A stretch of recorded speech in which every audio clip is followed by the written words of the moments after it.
Hi అండి, అందరికీ good morning. Welcome to Lakshmi Kunnar vlogs. ఈరోజు నేను గోంగూర రైలు కర్రీ చేస్తాను. అది ఎలా చేయాలనేది మీకు చూపిస్తాను, రండి. శుభ్రంగా రొయ్యలండి పసుపు వేసుకొని 5-6 సార్లు కడుక్కోవాలండి శుభ్రంగాని.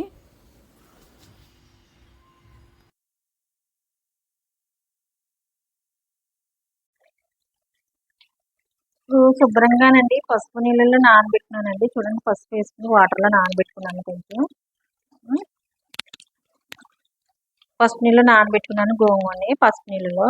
ఇప్పుడు ఈ పసుపు నీళ్ళు బాగా కలుపుకొని ఒక 5-6 సార్లు ఇలా దేవుకొని అందులో వేసుకుని కడుక్కోవాలి. నేను చూపిస్తాను, ఓకేనా? చూసారా, ఇలా బాగా పిసుకున్నాను. బాగానే ఈ వాటర్లో తీసుకుని ఇందులో షిఫ్ట్ చేసుకోండి, వేరే వాటర్. ఇంకో బౌల్, 2 బౌల్లో కడుక్కుంటే ఇసుక అన్నది కిందకి వెళ్ళిపోతుంది, ఓకేనా అండి? మళ్ళీ చూపిస్తాను.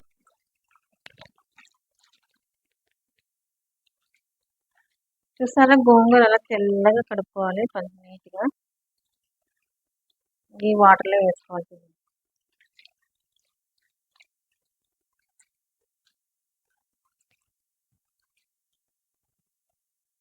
ఇవ్వండి, శుభ్రంగా అలా దేవుకోవాలి. ఇంకా వాటర్ అంతా తెల్లగా వచ్చి అంత తెల్లగా ఉండాలి. ఇప్పుడు శుభ్రంగా ఇలా కడుక్కున్నాను. చూసారా ఫ్రెష్గా. దీన్ని ఏం చేయాలో ఎలా ఉడికించాలనేది నేను చెప్తానండి, మళ్ళీ చూపిస్తాను. ఇప్పుడు ఇందులోనే అండి గోంగూరలో ఒక 5 పచ్చిమిరపకాయలు వేసుకున్నాను. ఈ 5 పచ్చిమిరపకాయలు గోంగూర శుభ్రంగా కడుక్కున్నది. స్టవ్ పైన పెట్టుకుంటున్నాను. కొంచెం ఆయిల్ కూడా వేసుకోవాలండి. గోంగూర కొద్దిగా ఆయిల్, 1 స్పూన్ ఆయిల్ వేసుకున్నాను. ఇది బాగా ఉడికించుకోవాలి. ఇలా ఒకసారి ఇలా కలుపుకోండి. ఇలా కలుపుకుంటే ఆల్రెడీ కొంచెం వాటర్ ఉంటుంది, ఆయిల్ ఉంటుంది, దగ్గర పడిపోతుంది. ఫస్ట్ అయితే గోంగూర రెడీ చేసుకున్నాం. తర్వాత ఇవన్నీ ఏం కావాలనేది, ఏం పదార్థాలు కావాలనేది చూపిస్తాను. తినండి. కొద్దిగా అలా కలుపుకోండి, దగ్గర అయ్యేదాకా చిన్న మంట మీదే. ఇలాగా మధ్య మధ్యలో ఒకసారి కలుపుకుంటూ ఉండండి, కొంచెం అడుగు పట్టకుండా. మళ్ళీ లాస్ట్ దగ్గరికి అయ్యేసరికి చూపిస్తాను.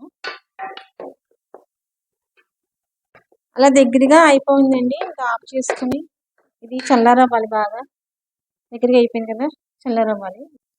గోంగూర రైలు కావాల్సిన పదార్థాలు అండి: పచ్చిరొయ్యలు 1/4 కిలో. ఫస్ట్ నేను 1/4 కిలో పచ్చిరొయ్యలు, ఒక చిన్న ఉల్లిపాయ, 4 పచ్చిమిరపకాయలు అండి, కొంచెం అల్లం వెల్లుల్లి పేస్ట్ ఒక చిన్న స్పూను, కారం, పసుపు, ఉప్పు కొంచెం.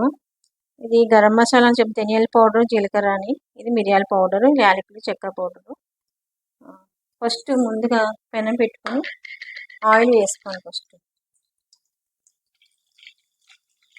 కొంచెం ఆయిల్ ఎక్కువనే పడుతుంది, ఆయిల్ వల్ల టేస్ట్. నేను రొయ్యల్ని ముందుగానే శుభ్రం చేసేసి కొంచెం వేరే పెనం తీసుకుని దాంట్లో కొంచెం బాగా దగ్గరగా మగ్గించుకున్నాను. ఆ తర్వాత ఫ్రై చేసుకున్నాను, ఎందుకంటే నీచు వాసన లేకుండా ఉంటుందని. పసుపు వేసి కడుక్కున్నాను అనమాట, బాగా మగ్గించుకున్నాను వేరే పెనంలో. ఇప్పుడు హీట్ అవుతుంది కదా ఆయిల్.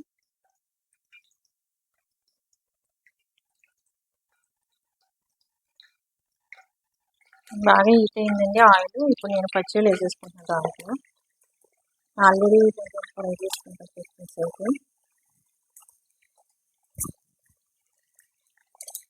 చిన్న మంట పెట్టుకుని ఫ్రై చేసుకున్నా పర్లేదు, పెద్ద మంట అయినా ఏదైనా పర్లేదు, ఇలా ఫ్రై చేసుకోవాలి.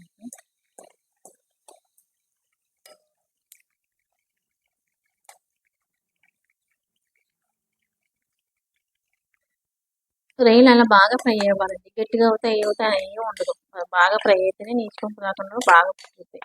ఆ తర్వాత కొంచెం నేను ఒక పెద్ద ఉల్లిపాయ అని చెప్పాను కదా, ఉల్లిపాయ వేసుకుంటున్నాను.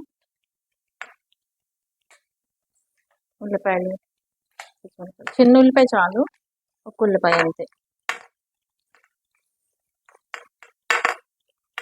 బాగా ఫ్రై చేసుకున్నాక మళ్ళీ చూపిస్తాను దగ్గరికి అయ్యాక. ఇప్పుడు బాగా ఫ్రై చూసారా బాగా. ఇప్పుడు అల్లం వెల్లుల్లి పేస్ట్ ఉంది కదా, కొంచెం 1 స్పూన్ అంతే అల్లం వెల్లుల్లి పేస్ట్ వేసుకుని కొంచెం ఫ్రై అవ్వాలండి. మంచి స్మెల్ వస్తుంది అల్లం వెల్లుల్లి పేస్ట్ కదా.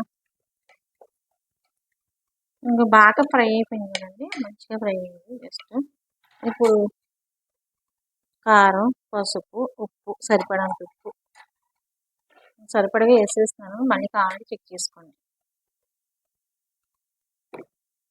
బాగా ఒకసారి కలుపుకోండి.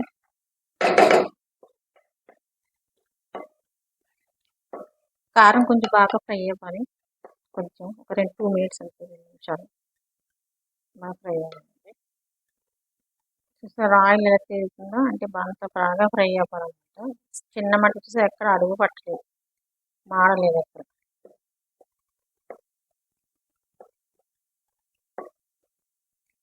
ఇప్పుడు ఇందులోనే కొంచెం మిరియాల పౌడర్ అని చెప్పినాను కదా, కొద్దిగా మిరియాలు, చెక్క, లవంగాల పౌడర్ కొంచెమే, జస్ట్ ఇది ధనియాలు, జీలకర్ర 1 స్పూన్, చిన్న స్పూన్తో 1 స్పూన్ ఓకేనా అండి, వేసి బాగా ఫ్రై చేసుకోండి. జస్ట్ ఎందుకంటే హైలైట్ ఏంటంటే రొయ్యలు, గోంగూర, అదే టేస్ట్ మనకి. కారం, పచ్చిమిరపకాయలు, అంతేనండి. ఇప్పుడు ఫ్రై అయిపోయింది కాబట్టి మనకు వాటర్ వేసుకుందామండి. నేను ఈ గ్లాస్తో 2 గ్లాసెస్ అంటే 2 గ్లాసులు వాటర్ వేస్తాను. 2 గ్లాసెస్ వాటర్ వేస్తే కరెక్ట్గా సరిపోతుంది. ఇలా కలుపుకోవాలి. ఆల్రెడీ గ్లాస్ వేసాను కదండి, మళ్ళీ 1 గ్లాస్ వాటర్ వేసేస్తాను. హై ఫ్లేమ్ మీద ఉంచండి. ఇప్పుడు చూడండి, హై ఫ్లేమ్ మీద ఒక 5 మినిట్స్ ఉంచాలి. మూత పెట్టేస్తున్నాను. మూత పెట్టేసి ఇది బాగా తిరగబడిన తర్వాత మళ్ళీ చూపిస్తాను. సరే, ఇప్పుడు హై ఫ్లేమ్ మీద ఒక 5 మినిట్స్ అయ్యింది. 5 మినిట్స్ నుంచి గల బాగా మసలాలి. మసిలిన దాని మీద మూత పెట్టుకుని మళ్ళీ చిన్న మంట పెట్టేసుకోండి. అంటే ఒక 15 మినిట్స్ అన్న టైం పడుతుంది, ఎందుకంటే రొయ్య బాగా ఉడకాలి. నేను మళ్ళీ చూపిస్తాను ఓకేనా. ఇప్పుడు ఒక 5 నిమిషాలు అయ్యిందండి. ఇప్పుడు ఇంకా చూడండి, ఇంకా బాగా అలా ఉడుకుతున్నాయి చూడండి. ఇంకొక 10 నిమిషాలన్నా పడుతుంది. సో రొయ్య గట్టిగా ఉంది, కానీ ఇది బాగా మెత్తగా, ఇలా గట్టి తిప్పగానే మెత్తగా అయిపోవాలి. ఇంకా టైం పడుతుంది కదా. గోంగూర అంతా చల్లారిపోయింది చూడండి. ఇది మనం మిక్సీలో వేసి పేస్ట్ చేసుకోవాలి. ఇలాగే తిప్పుకుంటారు కదా, అది వద్దు, పేస్ట్ చేస్తేనే టేస్ట్ బాగుంటుంది. ఇది నా స్టైల్లో చేస్తాను, మీరు ఒకసారి ట్రై చేయండి, చాలా బాగుంటుంది ఓకేనా. మిక్సీ పట్టి చూపిస్తాను ఓకేనా అండి. ఇప్పుడు మళ్ళీ చూస్తున్నాను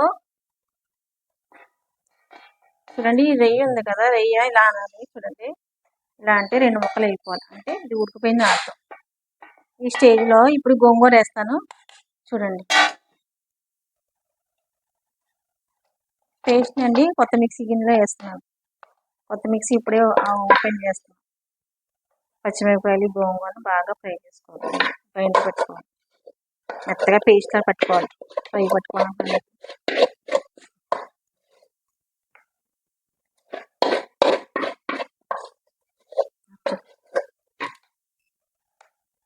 కొత్త మిక్సీ గిన్నెలో వేస్తున్నాను ఫస్ట్ టైం.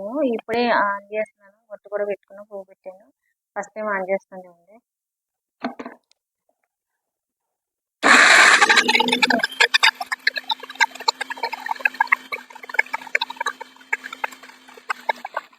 బాగా పనిచేస్తుంది, పేస్ట్ అయిపోయింది మొత్తం. ఫైనల్గా 1 నిమిషంలో పేస్ట్ అయిపోయింది చూడండి. పవర్గా ఉంది, మొత్తం పేస్ట్ అయిపోయింది. ఈ పేస్ట్ని మనం కూరలో యాడ్ చేసుకుంటాం. ఇప్పుడు చూడండి, ఫైనల్గా ఈ పేస్ట్ అంతే, గోంగూర పేస్ట్ అంతా ఇలా వేసుకోవాలి మొత్తం.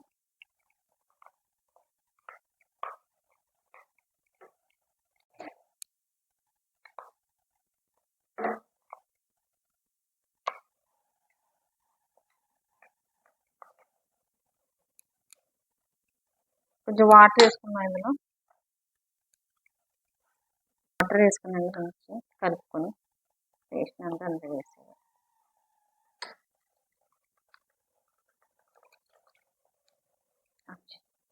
బాగా కలుపుకోండి.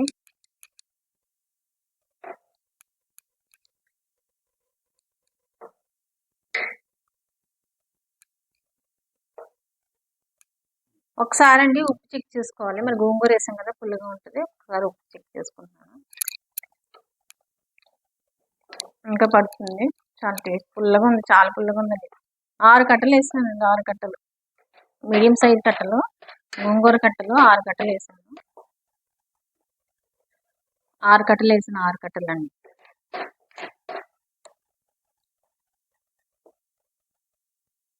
ఇంకొంచెం ఉప్పు వేసుకుంటాను, సరిపడంత ఉప్పు వేసుకోండి కొంచెం. అంటే ఇది ఇప్పుడు మళ్ళీ చిన్న మంట కాకుండా మీడియం మంట కాకుండా పెట్టుకోండి. ఒక 10 నిమిషాలు దగ్గరికి అవ్వాలి. ఇంకా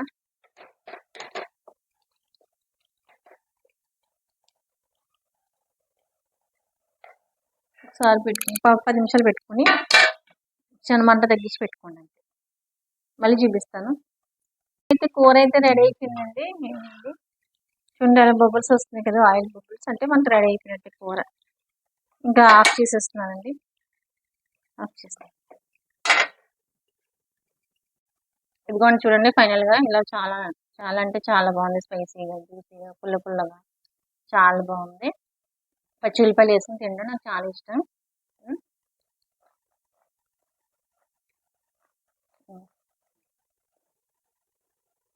చాలా టేస్టీగా ఉందండి. ఇది ఎంతో మంచి కర్రీ. ఇందులో ఐరన్ పోషణలు ఎన్నో ఉంటాయి, తెలిసిందే కదా ఆకుకూర.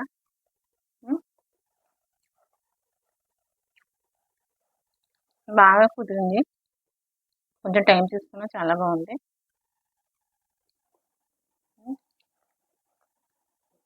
చాలా బాగుంది. మీరు ట్రై చేసి తప్పకుండా నాకు కామెంట్ చేయండి. సరేనండి, నా వీడియో కనుక మీకు నచ్చినట్టయితే లైక్ చేయండి, షేర్ చేయండి, సబ్స్క్రైబ్ చేయండి. కొత్త వాళ్ళు ఏమైనా చూస్తే సబ్స్క్రైబ్ చేసుకోండి, కామెంట్ చేయండి తప్పకుండా. మరిన్ని ఇలాంటి మంచి మంచి వీడియోస్ మీకు ముందుకు వస్తాను. నేను ఏ వీడియో చేయాలో మీరు కామెంట్ చేయండి, నేను ప్రతిదీ చేసి మీకు చూపిస్తాను. ఏదైనా సరే అడగండి కామెంట్లో, మీకు ఏం కావాలో చేస్తాను. ఓకేనా అండి? సరేనండి, బాయ్ అండి. Thank you so much.